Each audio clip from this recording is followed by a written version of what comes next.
playing some Batman Returns. This is probably one of the best video games that has ever come out, or I should say a game based on a movie. This is a classic beat 'em up, in the same vein as Streets of Rage, or if you see my Spider-Man videos, it's the same vein as that. This is a classic beat 'em up. So this one kind of gave you some neat little power-ups as you went along. So yeah, we're going to play some motherfucking Batman. And right off the bat, I want to just note that this dude is way more jacked than fucking Michael Keaton. Just look at him. He looks more like Batfleck. And that's not a bad thing. But yeah, this game had it all, man. Even took some of the Danny Elfman music, and even though it's like in MIDI format, it still sounds really good in the game. So I'm really happy to be playing this. And I'm doing this as a tribute to Mr. Adam West, the Batman of the 60s and 70s. Definitely an inspiration of mine growing up as a kid, watching all the reruns. And probably where my obsession with the Bat actually began, is with Adam West, and how kooky and how crazy that entire series was. Nothing says weird like when you see Batman bust out into a fucking like disco dance. Shit's crazy, right? Anyway, so much like any other beat 'em up, you have different enemies that are palette swapped or color swapped in order to show difference in difficulty or difference in abilities. Some of them actually have different weapons in this one, like this bazooka fucking asshole. But it really is true to the actual movie, and I fucking love it. It's a great game. So, ow. Stop punching me, you piece of shit. I like how the developers of the game actually got Tim Burton's Gotham down to a T. Like, down to the civilians that are running in the street, how the clowns look, all of that. Oh, man, these bazookas are giving me a hard time. And yeah, I could use like my ultimate ability, but I'm not going to.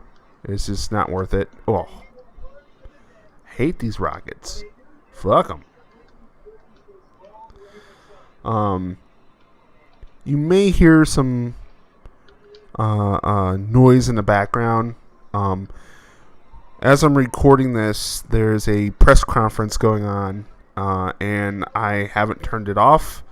And I'm just now realizing that during the playback of this, that some of the audio is filtering through. So sorry for that. So continue whooping his ass though.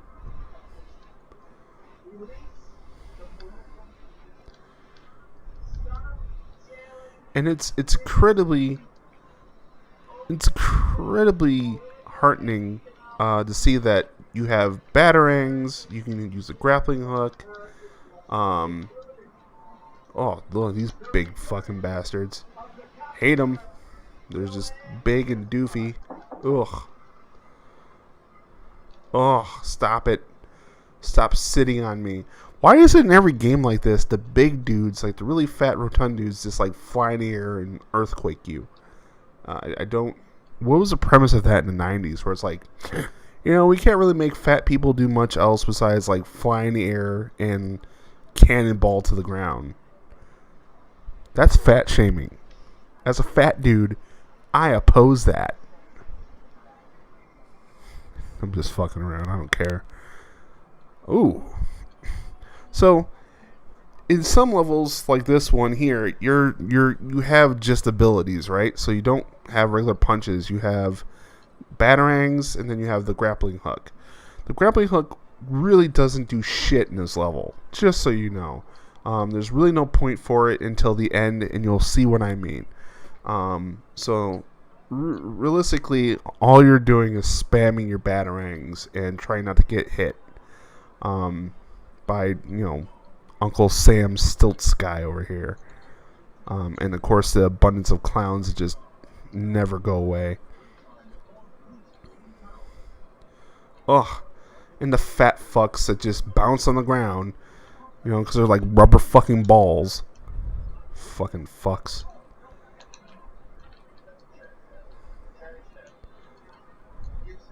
I mean, this gets easier as you go along and find your rhythm. But I'm probably going to lose a couple lives just in fighting the Uncle Sams alone.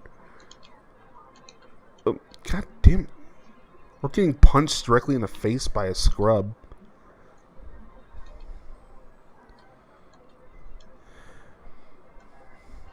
And for those who've never seen Batman Returns, which, how dare you, I hope you die.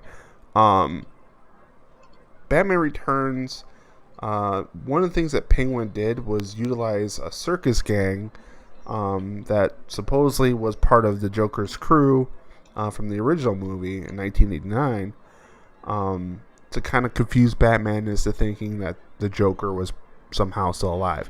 Here's where the grappling hook comes into play. Bam! Movie moment. If you ever seen Batman Returns, that's exactly from the movie. And that's an optional thing. You don't have to do that. Like, you can just fight the dude. But it's easier to fight the boss, as you see him get my ass kicked, if you do that move. But that's the only way the grappling hook actually comes into play in this whole entire level, is to break the brick over the dude's fucking head. Really stupid.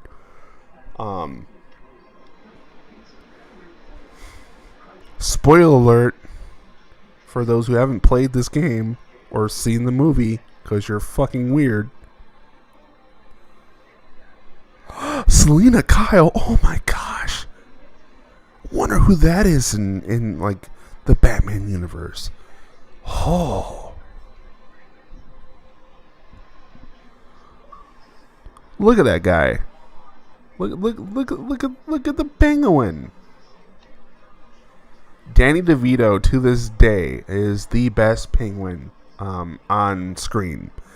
Yeah, the guy from Gotham, if you watch Gotham, he's pretty good. But Danny DeVito was the best penguin on screen. I really hope they do a Batman story with Batfleck where Penguin's in it. And they get Danny DeVito to be the penguin again. Because why not? Dude was perfect in that role. Look at all these power-ups. Boy, beat your ass, boy. I'll whip your head. All those power-ups. You ain't gonna do shit. You bitch. So, you gotta watch out for these juggle guys, because they throw those pins pretty fast, and it's kind of hard to duck out of the way once they throw them. Just so you know, if you ever play this game, watch out.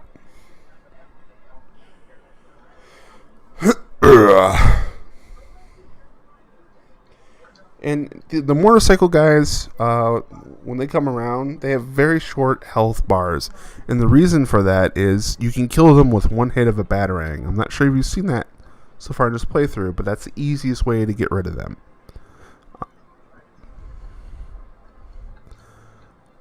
Oh, here goes another fat boy. I love fighting these little fat fucks.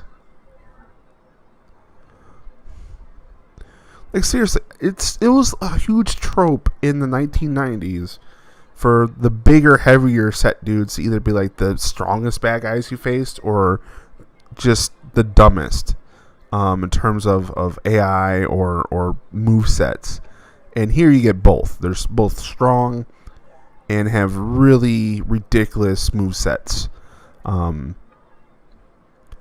was not a good time to be a fat kid. That's all I'm going to say. I mean, look at it. Look at the details in the map. Like, it's oh, fucking get my ass whooped now. Stop it. Stop it. Stop hurting me. You're bullying me. Oh, fuck. But yeah, the whole layout is just well done. Especially for like an early 90s game. Like this is pretty early on in the Super Nintendo lexicon of games. I love playing Super Nintendo games, if you haven't noticed. Ooh. Yeah, boy. You know you like that. You know you like that. Dropped him with his own TNT. Fuck that guy. Oh. Oh. And he's avenging himself by reincarnating into a badass.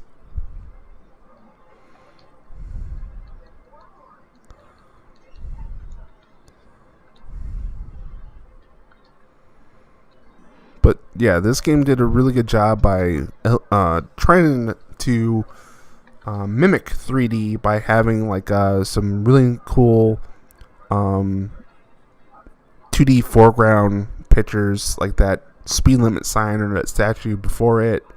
Try to get a little more depth of field as what you're playing, so it wasn't totally as linear as most other beat 'em ups are. And that's kind of neat.